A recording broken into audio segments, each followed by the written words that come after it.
Assalamualaikum warahmatullahi wabarakatuh. Musrama bela jeng fo srama fo le bak saba malbe. Bi amena baro don dolike. Baro mi nama mena chawn muso bela jeng me kuma mi fo ka shaya. Surtout célibato ko mena furuge ko site mo wala bi mena furuge ko ke nsudo ko be noya. Aywa. Furuka galere. Furuka gbere fo ka tim. Nta fula mo ye ngai sran furu nya ikana furuke de. Ay furuke. Mais la première des choses, on a mis blanc. On a mis à la fait. Allah, on a fait so nyumai. Ça sabla la herim tala ala ere buru kabina ke frum so nyuma yo mal kiyamalo. Allah on ka frum so nyumai ni se ka dosro la herula. Okola. Allah bila heramin ka frum nyuma yo mal kiyamalo. Mo be ala darli. Allah ka ojusu kundima porque dosro herola furu te ka solema ka fako amena furu ke ko lanin sala mishido ba be na soro parce que abina fala akun furu la wa akun furu la alhamdulillah ay na ni shuye furu te la wula fana ni ma furu balia fana tayira la ka fako ni mafuru kitale jina soro anke walu le bana do jahannama kono anke walu le funa mina ana do aljina kono ni ala ka hine inshallah. Donc furu beria koko fola sramela ki ka toy ni ka toy ni sala ki to kono osraka akashi ala fe inshallah la ka hine ka bo mais furu fanani ika engagement de l'état ki bena na furu nafa belebele lebe furu la kasara chama faran le furu kono parce que ikale jine be furu dafe furu kala akale jine soro kadi furu kala fanani abe jahannama dafe donc anu muso angena furu que simplement pour dire que non ni furu la unsudo ba be soro la est il lebna ka muso mi iya ko bina bunya ichema wa muso ya ko bunya chema muso ya chenya take muso ka jenya take muso ka daraja take muso ka ko shile take muso re jugo itemne chole bi ya ko oublier chema il comportement le bien ko oublier chema mais il est muso qui il est be bona était bona c'est même chose surtout même au contraire ni te bona re chen ni be lafia ni dana ko na jusuve commencer ka bo wa ma ni che boli le furu muso ka kata kelema ani be lafia na be dola lu kono parti sakana a jusu kumbe palo ndre tasuma le bina menala parce que long machema mba kono na ka long ko mba kono na so kono oto furu jawro ide ikon furu ne ni sala kono shido ba bina soro mais la ka fa ki shido ba na tibia se ya ka bu kono dane ki friti kono ka seri kono yere donc kuma mina me kuma mi fola manga ka mi bla en na yere muso yere ni ne sala lomina est-ce que mon mari serait satisfait de moi afo ko mfe no bola bolo femi ko kun ka gbele amawa angai ko le blanc kuna question mi mbe jo angai ko le blanc kuna ame grigri la wala no ko nyama ka grigri dia la tia ko nyama angai ka grigri anya foye ko te ka grigri an chawle ko mais bien fala ko ha ni ka yira chala ka timi ka diye ni ko ati bonya tu ni ikan ka jira ichele la ka gri cheko ichen ika président de la république lebe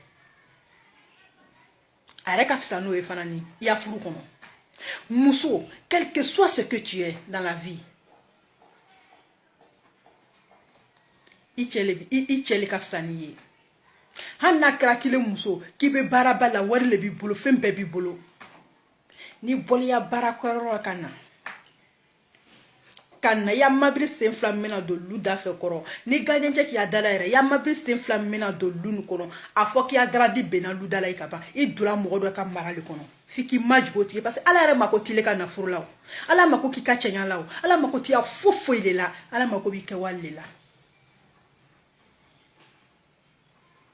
mais muso shama baby ni ko ekrema fakesa cheka ine de akabu akajande ha muso lebede hey, autant muso ya ede l'apparence là Ce n'est rien. Ta femme a fait ça, muso ni kaya ka bois ka jele, elle en forme. Muso dafane de, hey, tu n'as pas encore gagné. Faut y aller tiburo folon. Au contraire.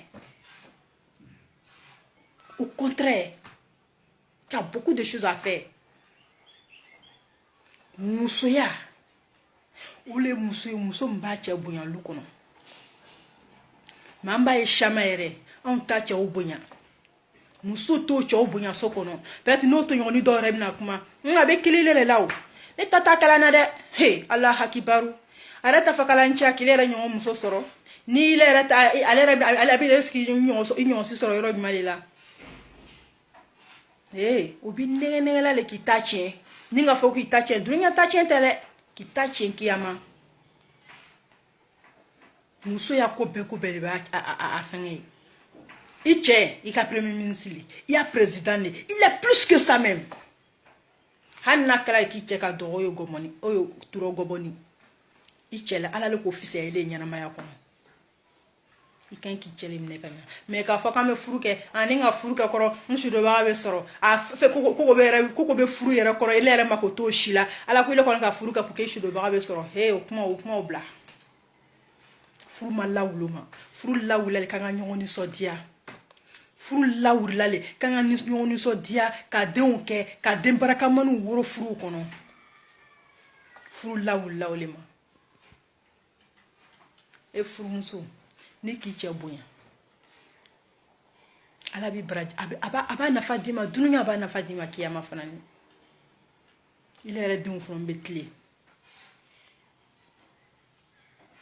Mais ni mi che bonya. Il vient à perdre. Parce que fait ni n'engagera maya konon. Il no lu shitana ta kaburu kono. Il crée na ti akaburu sigla. Donc, mena furuke. Puke, nshudo bagabe so. Kumale, me ko bora bo nyafe. Furu yeminye. Furu ka bunga tumo bela jenika. Furu ka gbere fana ka tumo bela jenika. Me mogore fana ba no ya yirema. Anga inka ala dere jusu sumalila. Ka ala dere sraya reka. Ka to ka furu yere nyanyini yere strama ya kono yere. Ame to ka gbere loni ba ula. Ka to ko nyininga. Strama ya yere comportement yere kela chogodi. No be ni loni ba ba mamso ya kuma fulani. Amba mso mtimna folo niye. Amba mso Kadija, amba mso Aisha. Aso be bazo ya werti yaleka. Ube bazi comportement leka. Saduka comportement mintaka ocho bonya ko cho berebere nai ki o majigi o che aka yala ko lu korota nyamma o salama halbi o togobi ile ni ne repeti fa de rebeti long ni ki to foro dollar do bi kono mirle ki miri ka soro ki long ali akatira mo rebeti long ele na wore du yere la lui o horom soli horomuso mo ki mule ko kay horomuso ye o ki majigile ni ki majigi ala rebi la yere me ka furu ka ko ye ko ni sala ko nshudo ba be soro o to kuma e bal monso anyi cho ningi cho yang fa cho le cho yi fanani an fa cho le an den le fanani ibi demne na ni ki ibi demne cho mcho ni ki chere ningi ki chere mnetire fanani e ala chebe ki bolo londere demseni karamo ya baranto akotoi